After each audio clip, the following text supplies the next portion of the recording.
Hello there. The question of the last week still remains. Who will succeed Boris Johnson? Truss and Rishi Sunak, they were for their party's favour in Norwich, but another politician was also in focus. It was supposed to be quick. Before Truss and Rishi Sunak have to answer the question of the party members, the moderator Julia Hartley-Brewer started a question and answer session. For example, she wanted to know, is French President Emmanuel Macron friend or foe? I talked about this in another video. Former Finance Minister Rishi Sunak immediately replies with friend. There was no reaction in the audience, and so there's next question. And Truss, who's been Secretary of State since last year, paused briefly before she said the verdict is still pending. We had this already.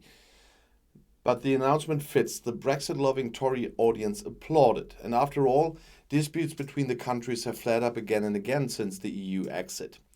Just 3 days earlier, almost 1,300 migrants had arrived in Britain from France by boat. That was a daily record, and now we even had a bigger one. It was Thursday evening in the small town of good 2 hours' drive northeast of London. The penultimate round of the so-called hustings was taking place in a hotel conference room. In recent weeks, Truss and Sunak have toured the UK, campaigning for themselves in Q&A sessions at the party's grassroots. True to the party, the white walls were bathed in slightly blue light. Yellow and white lanterns surrounded a disco ball on the ceiling, and the audience was predominantly white, male, and older. The AC/DC classic Thunderstruck was playing in the background shortly before the start of the whole thing. With another quick question, the moderator wanted to find out who is the better Prime Minister, Boris Johnson or the respective competitor. Sunak, who's rarely out to confront Truss anyway, quickly mentions the name of the Foreign Minister and then breaks out into a lengthy monologue. One must look ahead instead of looking back.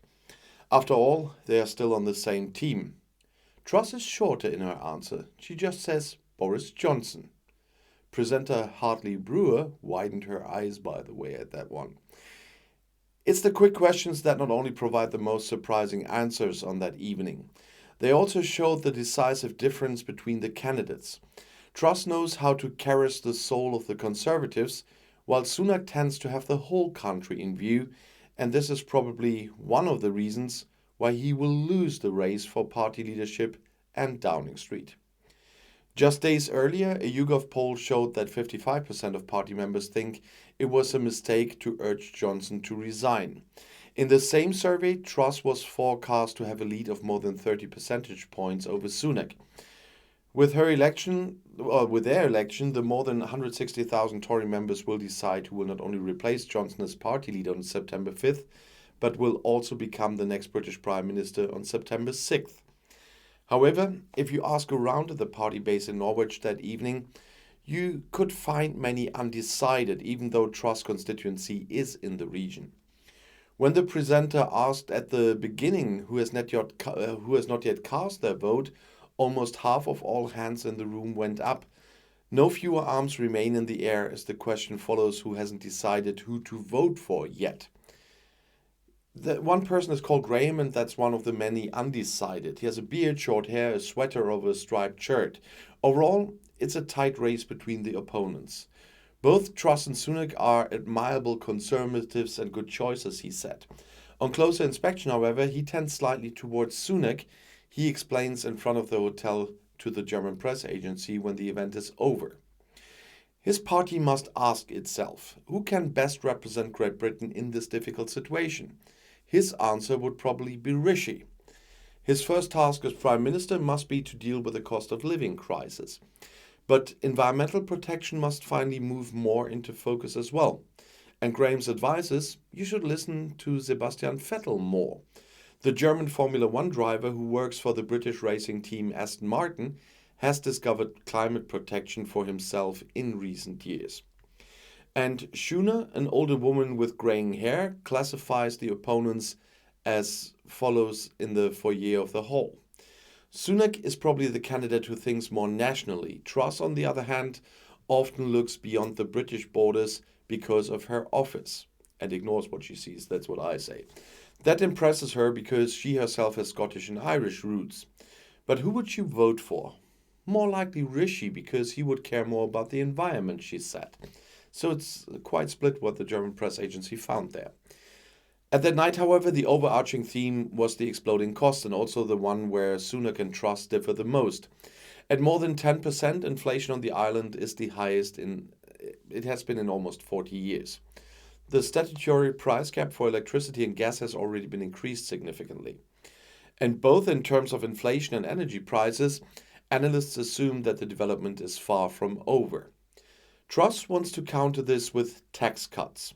Social security contributions would have to be reduced, the green electricity levy would have to be suspended, and corporate tax would have to remain low. As a hard Brexit representative, now, which Truss only became after the 2016 referendum, she also wants to get rid of all of these EU laws. In her eyes, they are blocking the British economy, which is complete bull, by the way. We have to seize the post-Brexit opportunities, she says. But Sunak has other ideas. He will only lower taxes once inflation has fallen. Initially, he only plans to remove VAT from energy bills. Exactly what else he wants to do and how much it will cost is largely left open at the night. His idiosyncratic explanation is, no one can say that what I intend to do is not enough because I haven't given a concrete amount yet, because it's difficult to do that. For the winter, however, his policy focuses primarily on low earners and pensioners. Sunak also knows that low earners in particular are not necessarily part of the core audience of the Conservatives. The majority of Conservatives come from higher income classes who would benefit more from tax cuts. With the large aid package, however, he had already made himself popular with the population when he was Chancellor of the Exchequer during the corona pandemic. There's also agreement that the real opponent is not in their own ranks, but in the Labour Party, although they behave differently all the time. The Labour leader Keir Starmer is not in Norwich that evening, but is omnipresent.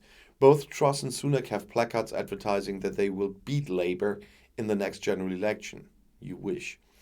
Also, in a short video before the start of the event, the slogan flares up, "We must stop Labour." Whether Sunak or Truss would rather get stuck in an elevator with Starmer or Scottish First Minister Nicola Sturgeon, the moderator wants to know from both. Sunak would take the stairs. Truss prefers Sturgeon to talk her out of holding a Scottish independence referendum again. Both politicians reap laughs from the crowd for their answers. But whoever takes over for Johnson from September 6th will probably look even more closely towards Labour. Recent polls see the Social Democrats nationwide well ahead of the Conservatives. And looking at something, right after filming the videos today, I will leave for a big memorial gathering at our city hall. Last Saturday here in my hometown in Münster in North Rhine-Westphalia in Germany, we had the Christopher Street Day. After the demonstration, we still have a demonstration and not a party outside here. And during the after party that still happens, a trans man was attacked in a hate crime. Last night, he died.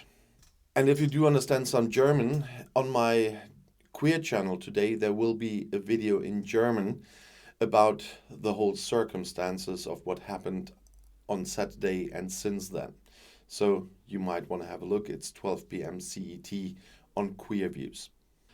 I still don't understand how somebody can hate another person that much for just who they are. And that's why thousands of my city will stand up today against crimes like this.